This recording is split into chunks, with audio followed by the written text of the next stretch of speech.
Mais d'abord, sur Europe 1, Philippe Val, comme tous les lundis. Bonjour Philippe. Bonjour Dimitri, bonjour à tous. Alors au XVIIIe siècle, Montesquieu posait la question: comment peut-on être persan?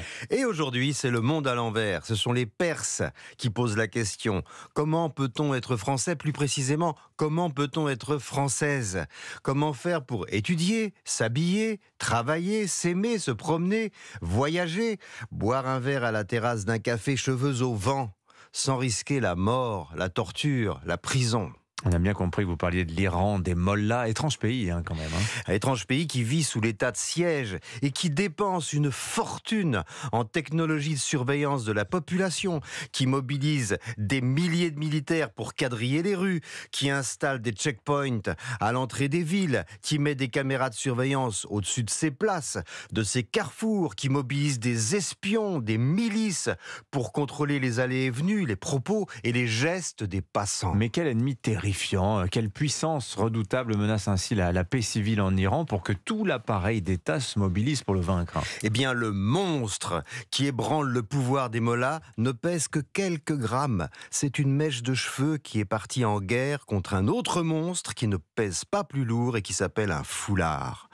Voilà 1 an que Mahsa Amini a été assassiné par la police parce que ses cheveux dépassaient du voile. Cette guerre de la mèche de cheveux contre le foulard, en 1 an, a fait 500 morts, des centaines de disparus et des milliers d'arrestations. Alors la mèche de cheveux est plus qu'une mèche de cheveux, Philippe, et le foulard plus qu'un foulard, on a bien compris. Oui, et pourtant, ça n'est que ça.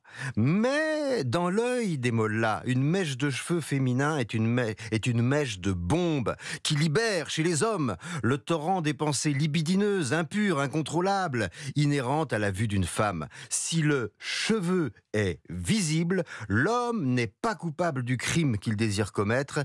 Le coupable, c'est le cheveu. Si l'on veut que l'homme se conduise bien, il faut cacher le cheveu. Sinon, c'est le chaos. Voilà pourquoi le régime des mollahs ne tient plus qu'à un fil, celui dont on tisse le voile islamique, voile magique, qui condamne les femmes à l'invisibilité sans laquelle les hommes ne répondent plus de leurs actes. Ça pourrait être le thème d'une formidable comédie absurde et désopilante si ça n'était la réalité tragique des Iraniens. Alors la question se pose maintenant, Philippe. Quel sera le plus résistant, le cheveu humain ou le fil de coton? À terme, le cheveu humain gagnera parce qu'on ne fait pas une nation avec des chiffons, mais avec des personnes. Mais quand ? Et à quel prix? En attendant, les Iraniens nous étonnent. Chez nous, une fille musulmane des cités qui refuse le voile est considérée comme une paria. Tandis qu'en Iran, les femmes qui refusent de le porter sont l'objet du respect et de l'admiration populaire. Les Iraniens ont compris ce que nos sociologues et nos moralistes tiers-mondistes Bac+8 refusent d'admettre.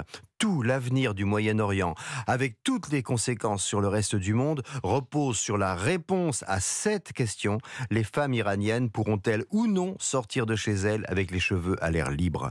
Un intellectuel iranien a déclaré au journal Le Monde, sous couvert d'anonymat évidemment, que la question du voile islamique est devenue le symbole de toutes les injustices faites au peuple, et on devine pourquoi il reste anonyme. Alors inversement, en France, c'est la police de la République qui protège les intellectuels qui disent exactement la même chose.